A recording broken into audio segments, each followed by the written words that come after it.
Hey, this is Rob, and this is episode 28 of the Folly Coffee Podcast. Let's get it brewing.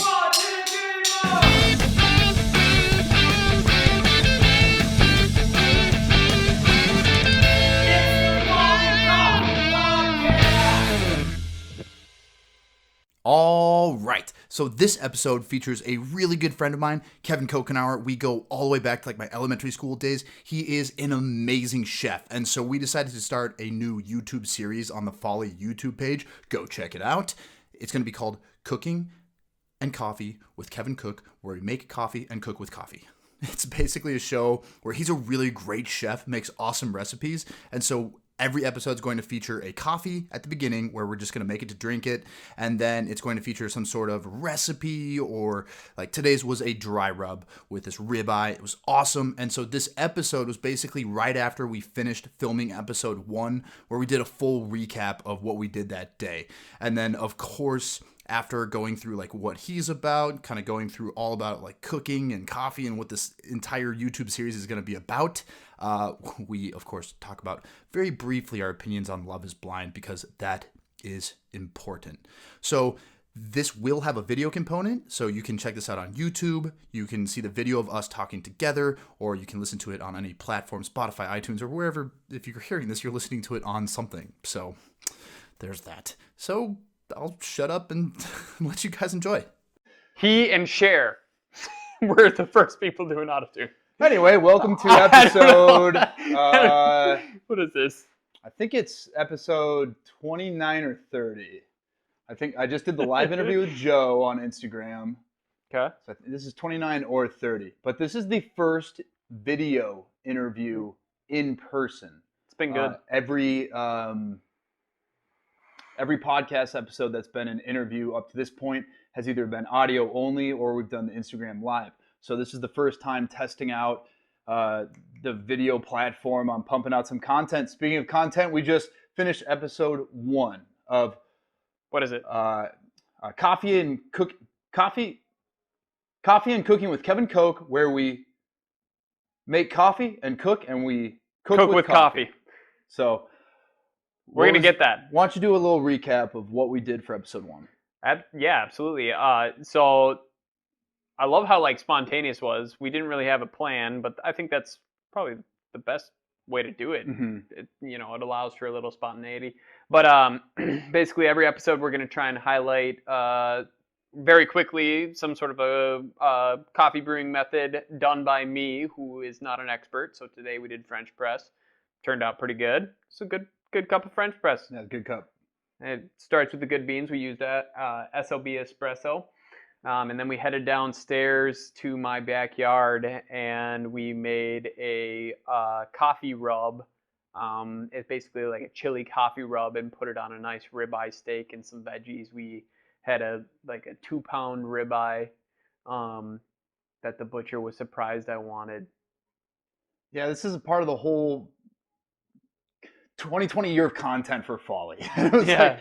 It's one of the things where it's kind of difficult to decide where to spend your time, and this whole COVID-19 coronavirus quarantine and closure has kind of freed up some time, but also made me kind of think about what we want to do at Folly in terms of content. And I've always lived by the rule that anything I'm going to add that's going to make me busier, I want it to be something I want to do. And right. And so I was like, well, obviously, cooking is something I love doing already. You're very, very good at it. But then also, what would people who drink Folly coffee, what would they be into? And it's kind of what we were chatting about out there, that, people who are making coffee at home, or who really enjoy coffee, what are other things that they are probably into? And, they're definitely cooking. Craft beer. Yeah, craft beer for sure. And cooking. So we incorporated some Dangerous Man into that episode. And cooking. And so I'm like, there's so many tips that I've picked up from you over time that are just small things that even in this episode, there are 3 things already logged in my brain that I'm like, this is definitely something that people will be into. Right. And so when I first reached out to you, I was like, would you be into some sort of cooking YouTube series that has to do something with coffee? And hell yeah. And you were like, what do you mean Yeah, initially, I mean, now I'm like, hell yeah, but initially I'm like, explain further, please. I was like, Explain yourself. Yeah, I was like, I don't know. We've already talked in the past, like a coffee rub or like barbecue sauce or something, but hot sauce. We talked all those things. yeah. And so I was just like, this is something that we already do. That every time we hang out, we're like cooking insane meals and just going way over the top with it. Usually involves a grill. Yeah, and now we're at this time where you literally can't go to a restaurant. So I'm like, I want a really good meal. Right. So selfishly, I'm like, let's do this so that I can gain personally from it. It worked out tonight. It was good. That was great. It was as good of a coffee rub as I could have ever like tested. That's the thing about like recipe testing and like these sorts of videos is like I think the new form and I'm gonna like mention Bon Appetit's videos and their test kitchen videos. The new form of cooking video is not like necessarily something that you have fully fleshed out and fully figured out. Like what people are more interested in is the process, and like it doesn't always necessarily work out, but I think what's more interesting to people is content that reflects how they cook in their own home, where they're just trying stuff out and they're taking risks, and it might not always work out. And I think that's what naturally happened tonight is like we hadn't necessarily tested this rub out, but we knew all the components were good. Nice. Anyway, but we hadn't necessarily tested it, and but we knew all the components were good, and so we were testing it kind of like as people were watching. So when I reach out to you, and like I've done coffee rubs before, some have been good, some have been bad, and I go, let's do a coffee rub, and you start from square one. Mm-hmm. How do you decide where to start when you're making a rub? Well, I figure out the ingredients and the flavor profiles that you want to highlight, and in this particular situation, obviously, it was the coffee. And I think of the things that I don't want to put into it. And in this particular situation, I was thinking, like, I don't want to put, like, herbs into this necessarily. Why is that? Because I feel like, like, the toastiness and, like, the fruitiness and, like, kind of the cereal notes of coffee are better paired with things that are similar to that. And if you like things like and it's also subtle, like for the amount of coffee that I wanted to use, it's like it's just, the coffee is going to be a subtle flavor. So things like thyme and rosemary and oregano and like all of those things, those are going to take over immediately, and you're not going to be able to taste the coffee. They're not very like complementary flavors, so immediately those are off the table. But then I was just thinking, like, naturally what goes with coffee, and I'm thinking, like coffee's chocolatey kind of inherently. Some coffee is, and what goes well with chocolate? Chili. And so that's kind of the flavor profile that I based it on, is like different types of chilies. And so there was smoked paprika, which is it's a pepper. There was ancho chili, which is kind of like this raisiny dried chili, and then there was chipotle, which is smoked jalapenos. So I was just kind of going for those like really rich, like almost fruity, smoky flavors versus like an herbaceous punch, just because I thought it was going to be better with the coffee. Yeah. Herbs, I don't know. Have you ever tasted a coffee that like had like an herbaceousness to it? I'm asking. I don't know. If you do, it's a major flaw in the green coffee. Right. That's not a flavor you want to come across in the roasting process. But man, that final product of that rub, seared on that ribeye, it was like, it formed a nice crust. The coffee was present. It had like a little bit of heat from the chili in there. Yep. And like an aggressive amount of salt. Yeah. For that type of meat, that's what you want. That was insanely delicious. Well, yeah, it was also salt, and then it was salt, and then it was also I put some nutritional yeast in there, which is kind of a good secret ingredient. Well, so like nutritional yeast is something I've heard of, but what purpose does it serve in a rub like that? So like the interesting part about like nutritional yeast is like if you and everybody can fact check me on this, and I'm not gonna try and get the story completely. We have like perfectly. 3 listeners. It's okay. I was gonna say, but like, so MSG, monosodium glutamate, it's a naturally occurring substance in many things, glutamates specifically, but it has been pegged in the United States, and I'm kind of going in the same school of thought as like I'll just say David Chang, Momofuku, has said that the reason people are scared of glutamates and monosodium glutamate is ultimately because it was associated with Chinese food, and it was at a time when maybe there was some animosity towards Chinese people in the United States, and people, specifically businessmen, would go into Chinese food restaurants for lunch and they'd gorge themselves with pounds of orange chicken, and then they would associate the reason that they felt terrible with the MSG versus the fact that they ate 2 pounds of orange chicken. And so like MSG got this bad rap, but really it's a delicious thing and it occurs naturally in food. The Chinese were using it in their food. We're now starting to see it more so in coming back into food, but it's coming in the form of what's called yeast extract. So if you look in the bag of like hot Cheetos, they're delicious. I don't care what anybody says. Flamin' hot Cheetos are delicious. Is anyone saying that they're not? Exactly. I'm not friends with those people. Or Cheez-Its, or like look at your favorite like processed snack. It has something that is called yeast extract. What that essentially is, it's very similar to nutritional yeast, and what it lends to the food is like a different kind of saltiness. It's this kind of saltiness that like basically, it sounds kind of gross, but like basically forces you to salivate, and it like gets essentially opens up all of your taste buds to allow for other flavors to come in. So it's like this weird hack that a lot of people are using and have been using for a while, but it's been marketed as a health food, kind of differently, but also alongside MSG. So you've got like the devil on your shoulder, MSG, and the angel on your shoulder rather, yeast extract, and they're essentially the same thing. They're adding glutamates to the food, and that's what like opens your taste buds. So that's what it does for the rub. Kind of adds like that's a very long answer, but I think it's interesting because so many people are like, oh, MSG is bad. Well, it is funny because when you say that, you say MSG, I go bad. Yeah, everybody does. Inherently, I'm like, that's bad. You shouldn't even think about eating that. And then if you were to push back on me and be like, why? I'd be like,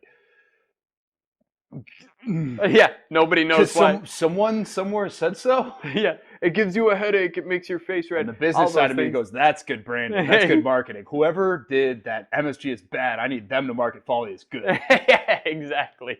Yeah. So it's just like, it's one of those things that it's a naturally derived product, yeast extract is. But to the flavor of like a dry rub like this, it kind of opens up.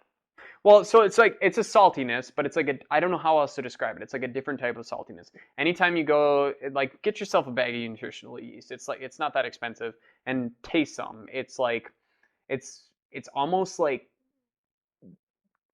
cheesy in a way, but I don't know how to describe it without making it sound gross, like on its own. But it's almost like, it's like the cheesy. same thing has been said about me.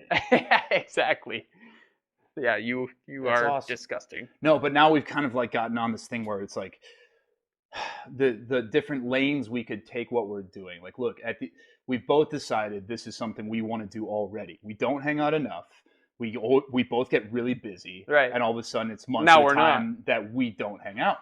Now it's something that we've literally forced ourselves, which is awesome. We're already we want to eat amazing meals that we're cooking together. Now we've kind of forced ourselves to do it. So at the base of it, that's what this is. Totally. But now we've kind of taken on this, like, oh man, that dry rub is really good. Yeah. We can take what that. Can we do with it? We can take that recipe and hopefully, like, the recipe alone is something somebody could use and make it. But we could potentially take that. We could potentially bottle that and start getting that to be something somebody could buy. Mm-hmm. And man, it's You just could use it on a lot of different things. Like we use it on beef tonight. You could use it on. I think we're talking about future episodes. We Yeah. could use it on. We could use it on pork. I think something like that. A dry rub, just generally speaking, lends itself best to like grilled things. And just the fact that we've gone off the rails so far with this one thing, where like we have this one rub that, oh man, we should do this, that. A million things, right? This comes out of one episode of just hanging out and making like a really awesome ribeye. Yeah. And so we started talking future episodes. We went hard in the paint on this episode. Like, Yeah. go to the store and get this insane ribeye and like every mix we could possibly get. And then we're talking, what can we do in future episodes? For me, things I've already thought of is the obvious one is like breakfast food. Mm-hmm. And so let's go down that rabbit hole for a little bit. Totally. On the pairing of coffee with breakfast is obvious. Yeah. How do you incorporate coffee into a breakfast? Mm-hmm. You know, the first thing that comes to mind is like red-eye gravy. You ever heard of red-eye gravy? Yeah. Yeah. So like red-eye gravy is like was served in truck stops all throughout the South. Traditionally, I think with ham and like grits, and they just pour this like it was basically just like all the old coffee that they probably poured into a pot in the back, and they just didn't want to waste it. But it wasn't good enough to serve to people out front. The truckers would complain about it, so they just reduced it down in a pot in the back and then like use it as a gravy over ham. That could be something. Grits and red-eye gravy with really good coffee. Yeah. That could be delicious. So like what's, as someone who is, let's go in your background a little bit. We haven't even talked about that. Sure. So like what is your background in food? Like how do you get to the point now where, so explain what you do now, explain how you got there. Well, so currently I work at an organization called, it's a nonprofit organization called Open Arms, and we make, package, and deliver nutritionally tailored meals to people who are sick. You know, cancer, HIV, AIDS, MS, ALS. It's a fairly simple enrollment process, but basically what we do is we do large batch cooking, and we'll make and we'll deliver the meals to people on a once a week basis to our different clients. We have about 1,200 clients right now. You know, with that, it's not like restaurant food, because restaurant food is generally speaking not very healthy for you. And that's more our angle is healthy food. But what led me to that, I'd been cooking in restaurants previously. I've cooked at a lot of different places around town, Wiseacre, Upton 43, Grand Cafe, Italian Eatery. Back in high school, I cooked at a Chipotle, which was really good for like volume. You know, I don't care what anybody says, but they cook a lot of meat and they cook it fresh. Chipotle's processes are legit. They are, and it is a definite definitely a highly efficient organization and a highly efficient system that they have going there.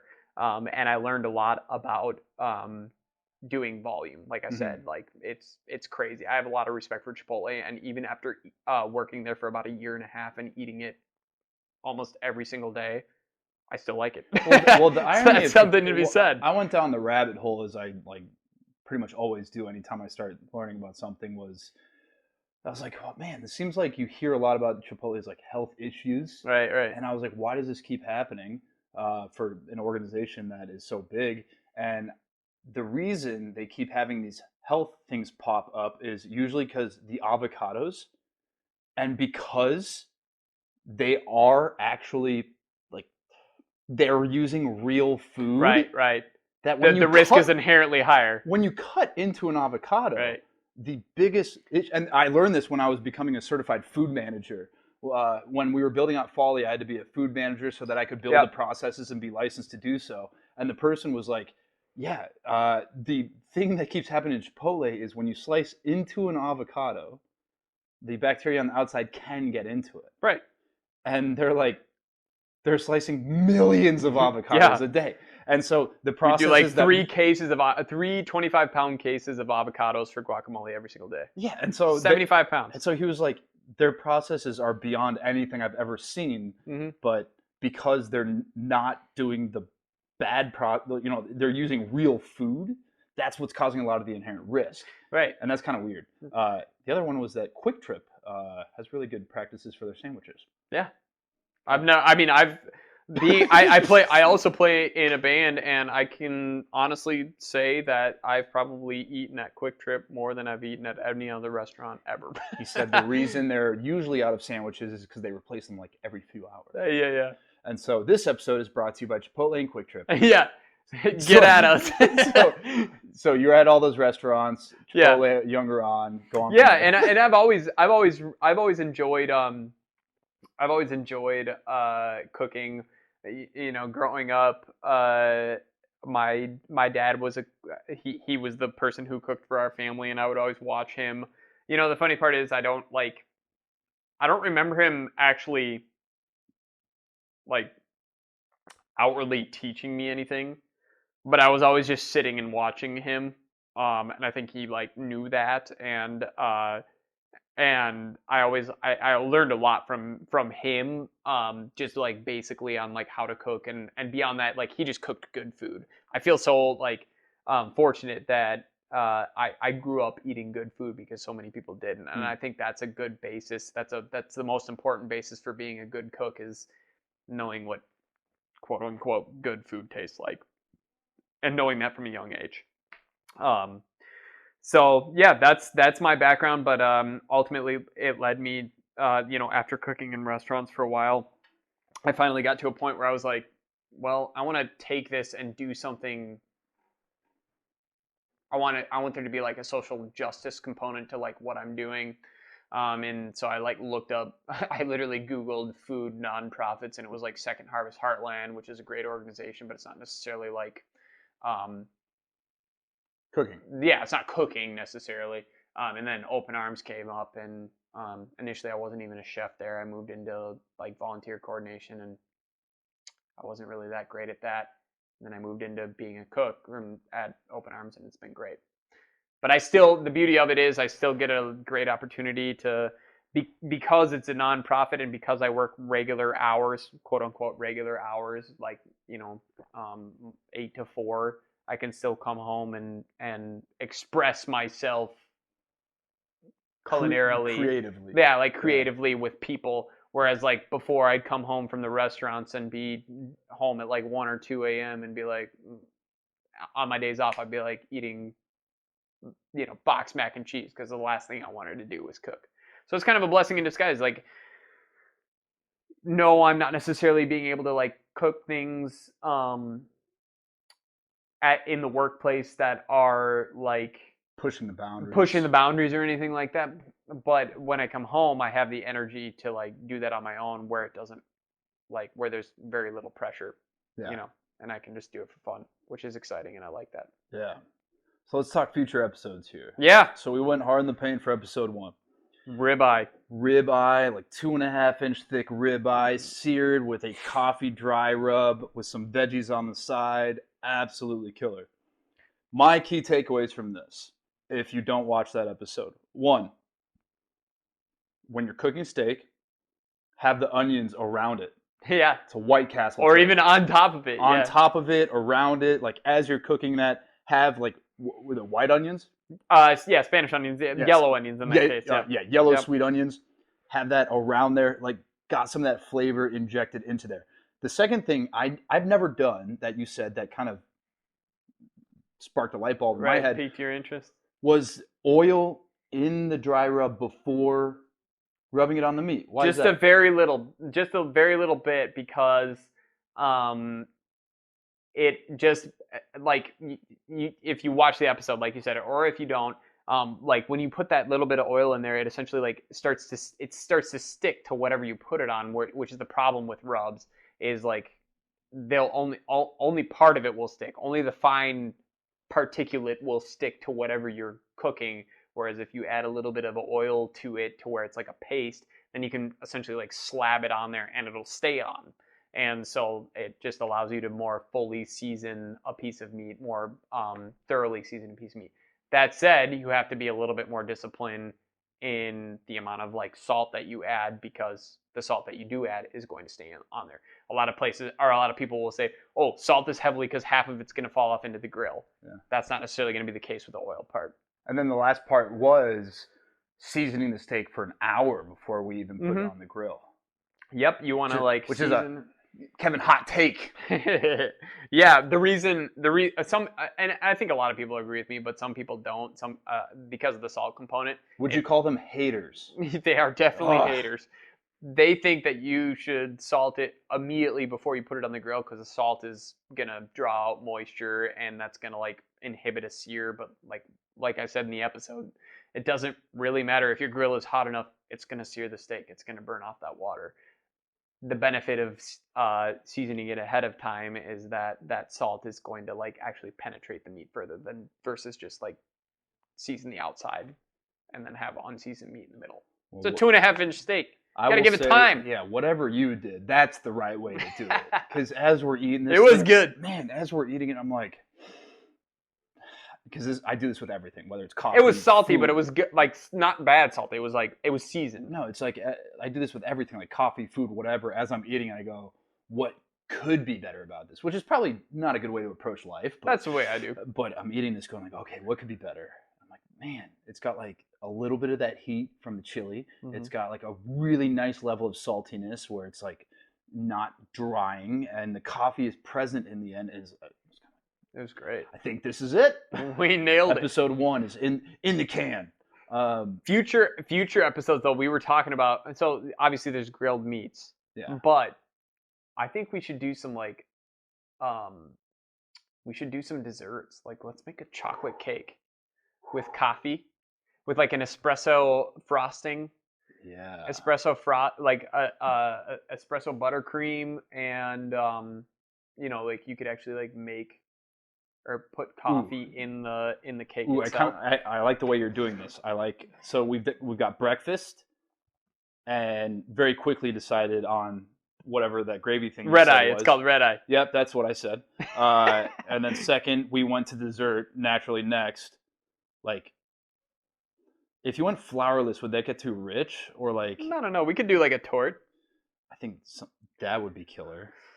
We could do like a flourless chocolate tort with like an espresso frosting, espresso buttercream frosting. We've talked about we could do a cocktail episode. That would be really cool. It'd be really cool to get some other like Twin Cities professionals into with our network of people we know to start doing episodes with other people who specialize in that kind of world, like right, like mixologists. And I was thinking like Katie over at Angel Food, we could do like a baking episode. Definitely, man.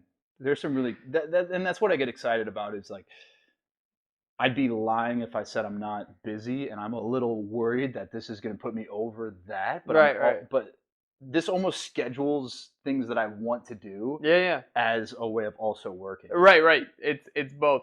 Have you seen the other thing I was thinking about? Have you seen it's blowing up all over Instagram the Dalgona coffee? Yeah, Dalgona coffee. I already did a video about it.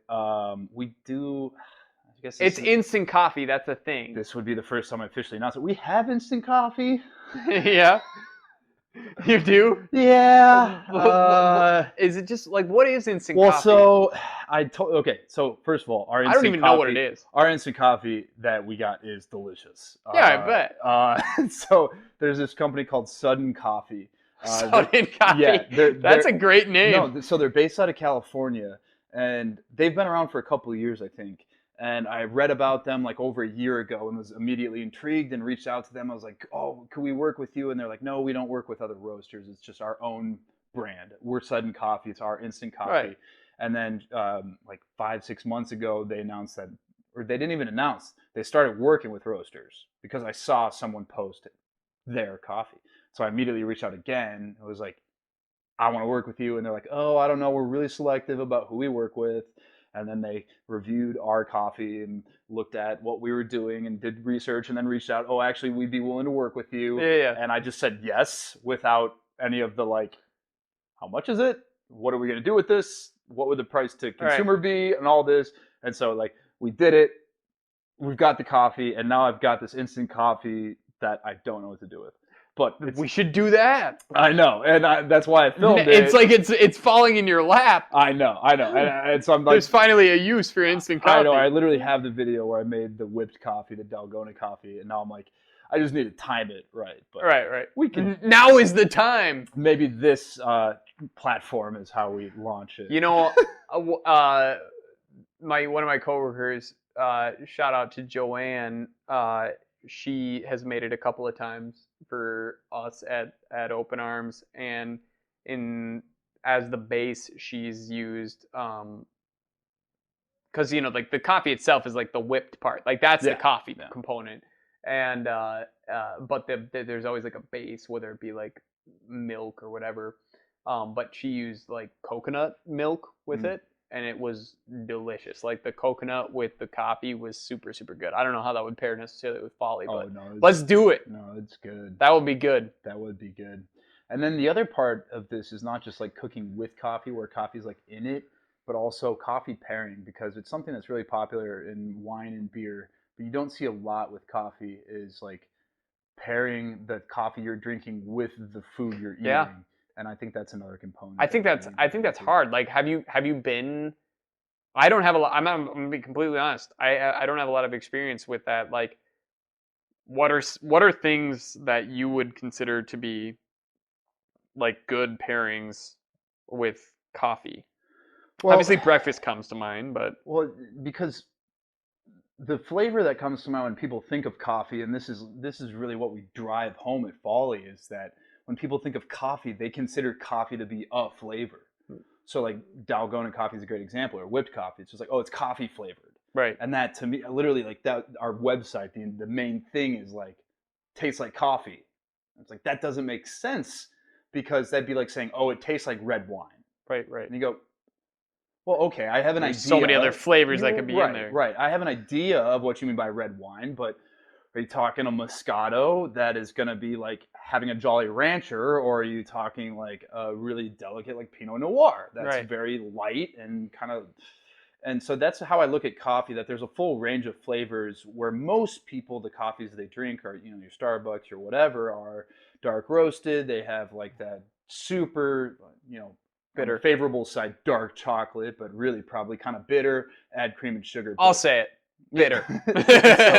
So, like, our classic Joe, our espresso, kind of lean towards that side in terms of like that chocolatey profile, like sweet. So like our espresso, the SOB is probably the most like rich in terms of like sweet and chocolatey. You're closest to that, because a portion of it is roasted a little darker. Right. Classic Joe is more like nutty, but then you get towards the other end, like our house bean and our Winer, where you start the house bean, you get really fruit forward. The Winer, you get some really like bright acidity. So there's some coffees, when you brew them in a certain type of way, you do get like a almost like citrus acidity to it. Right.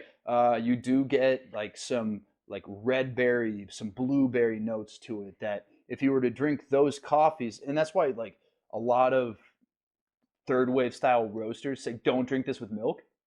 It's not because coffees aren't good with milk. Like those kind of coffees, the sweeter ones are. Right. And like if I have our espresso with a little milk, it's going to taste great. If you have the espresso with Winer, it tastes funky. Yeah. Because you're like, oh, that's picture kind of drinking odd. a lemon milk.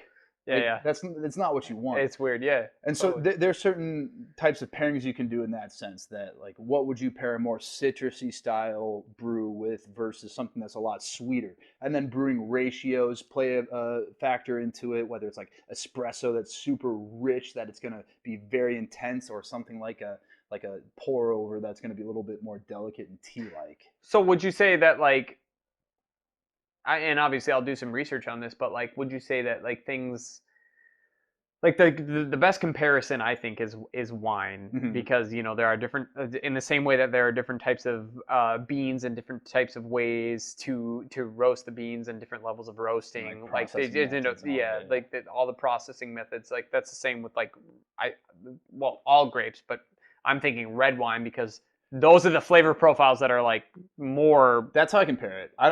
Some people would be like, "Oh, coffee's like wine." It's like, no. If you look at a white wine, it looks different. Yeah, coffees all look the same Right. in a way when you brew them, but like a darker roast might be like thicker, more dark, whatever. Right. But I do compare it that way. Like to red wine. Yeah. Yeah. That I think coffee, the flavor spectrum and being able to pair would be similar to the range that you could pair a red wine.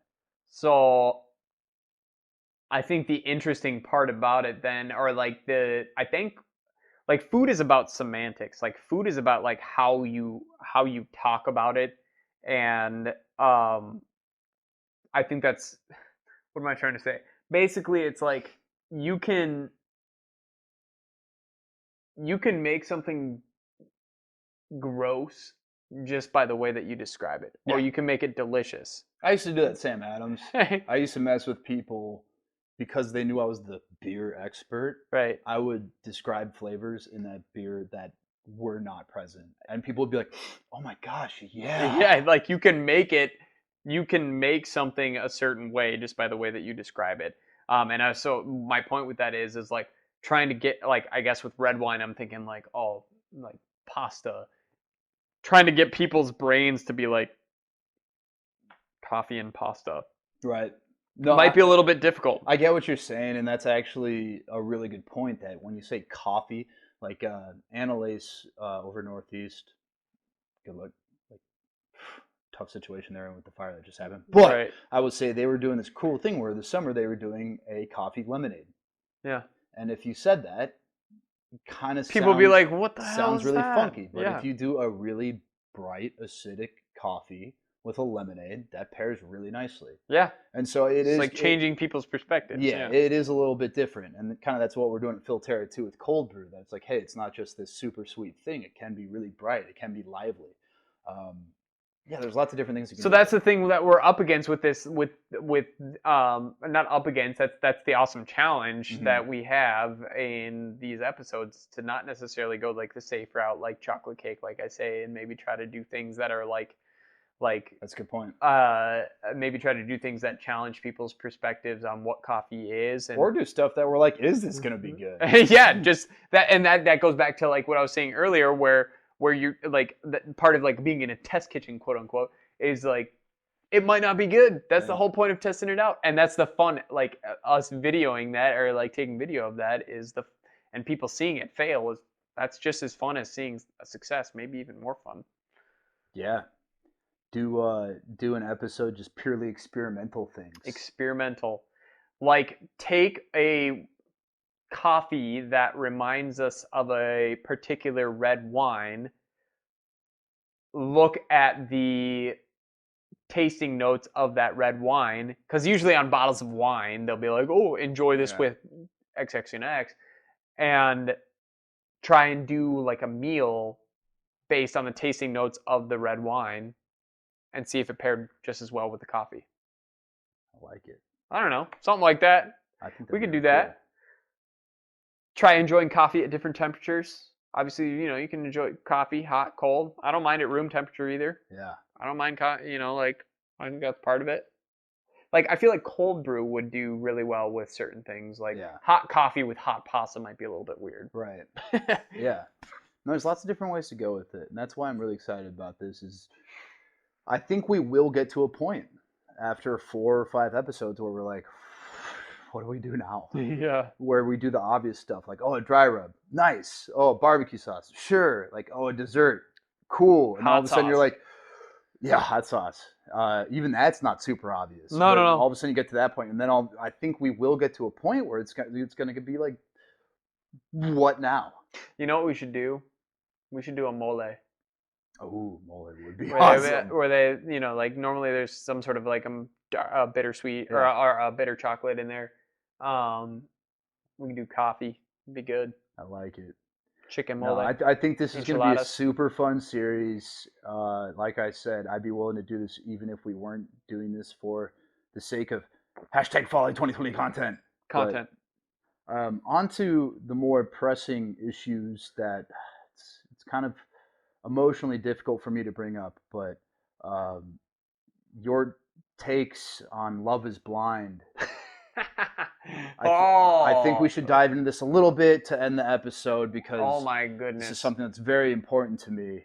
Well, Well, first, What do you want to know? Because I want to know how did you decide first to watch it? Well, like many folks, it goes without saying. Like a lot of people have a lot more free time on their hands, and you're scrolling through Netflix, and they essentially, you can't get through your choices, your queue without seeing Love Is Blind. Mm-hmm. That's the thing about producing your own stuff. You can force people to watch stuff. So I feel like I've been forced to a certain degree, but you know what? I'm happy about it because it was it's quite entertaining. What was your attitude going into it? Were you open-minded that, hey, you know what? My attitude was I finally understand the need for smut TV that my mom and sisters have been fulfilling with The Bachelor their whole lives. So before you started watching it, did you think you would like it? The moment I saw the preview and Nick Lachey said, what's his wife's name? Vanessa? Mm-hmm. Vanessa comes out. She's like, hi, I'm Vanessa Lachey. And I think that might be her name. Or Valerie. It starts with a V, I know. Vanessa sounds right. And then Nick comes out and he's like, I'm obviously Nick Lachey. That's the moment I knew I was going to like the show. He's like, Vanessa comes out, hi, I'm Vanessa Lachey. And Nick goes, and I'm obviously Nick Lachey. That's the moment I was like, this is just the right kind of awful. I wanted to hate it. And so here was my take on it. No. I thought that the people in the show were like, oh, this is a Netflix show. I can get famous. Which there were people on there. Many. I think Giannina. I think, yeah. I follow her on Instagram now. She's heavy on the gram, for sure. She's very heavy on the gram. And so, but even then, I think her and Damian Powers, which, by the way, is an evil villain name. And he has dead eyes and looks psycho. Okay, I'm glad we're both... See, this is why we need to talk about this. Okay, so my first take was that, this is just people who want to get famous on Instagram, which apparently that's what The Bachelor is now. That when you're on The Bachelor, your new career is that you were on The Bachelor. Yep. And so I thought that's nice. what it was, but then I realized, oh, wait. There are people on this, almost everyone on the show seems to be genuine that this is their way to find love. You talking about Love Is Blind? That's what you think. I mean, yeah. You're right. I mean, they're saying they did a great job. They're saying like, this just makes sense. I've tried everything else. Now I don't want to see the person ever, and I want to. The part that just blew me away was like, and obviously there's a lot of editing going on, but. Where it was like first episode, and I think it was Cameron and Lauren. Cameron's a robot, and I think Cameron's resting heart rate is like 18 beats per minute. Yeah, and he's just so efficient. He's inefficient, and they like by the end of the first episode, they're like, I think I love you, and I was like, oh Jesus Christ! Like, it was a very entertaining show. And it was just short enough. You know what I mean? Like, it didn't last too long. My favorite meme I saw about it was like, this show is trash. I hate that I watched it. I'll take 2 more seasons right away, please. And exactly. Like, they probably ready that up perfectly. They probably have them ready to go. Oh, man. You don't want to like it. No, you love it. But I love it. That's what I'm saying. That's the exact feeling I had. No, me and my roommate Rose, who lives in this house with me, hence the roommate situation. It's an accurate description of what a roommate is. We would both sit here and we'd just be like, why are we watching? Oh, this is why we're watching this. Like, it would just constantly remind you, like, you watch it and you go, you know what? I'm doing okay. Yeah, exactly. I'm doing all right. Exactly. Who is your favorite couple and why? Favorite couple to watch? No, yeah. I suppose.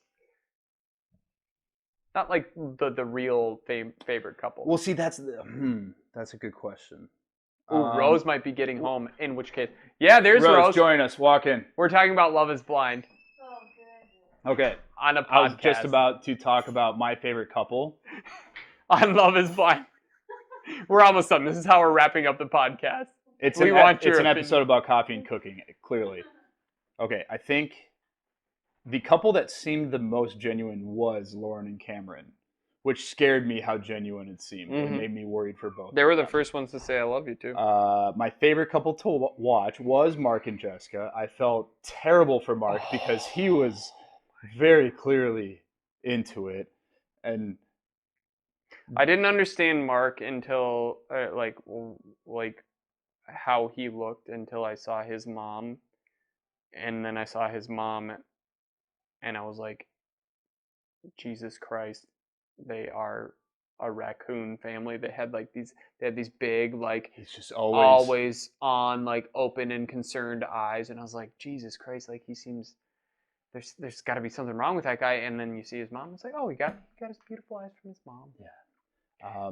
That was a very tense conversation at the dinner table when Jessica and she Mark keeps were there. wanting the age thing to be an issue, and everyone's like, yeah, that's cool, and she's like, my favorite was that it's like, he just seems so emotional. He just seems so ready for this, and that is very concerning to me. I was like, oh yeah, emotional availability clearly is something she's not looking for. Yeah, exactly. But the favorite couple, He is 24. It's kind of weird. The favorite couple to watch was Damien Powers and Giannina. It's a classic dramatic love story. I like anyone that says I'm a self-sabotager, because I kind of thought about that. I don't think you can be aware that you're a self-sabotager, because someone who actually self-sabotages isn't aware of it. Because if you're aware of it, you wouldn't do it. So if you're aware of it and you say you're a self-sabotager, you're intentionally doing You're it, using it as an excuse. It's not sabotage. No. To yourself. No. It's just that's what you want. But yeah. And that you just enjoy the drama. You just enjoy the drama. Yeah. So on that note, I thought the dry rub today was really great. I'm excited for future episodes. Me too, dude. I think this will be a killer. Be I think this will be a killer series, and I'm excited to see how it edits out. Yeah, and man. For the sake of Rose just getting home, we're gonna wrap up. For the record, I'm pretty sure that Rose also really enjoyed watching Mark and Jessica. In case anybody was wondering, that was the next question. I think cliffhanger. So on that note, I'll end every episode as I do and say, have a good day. Have a good night. I think that's how. Yeah.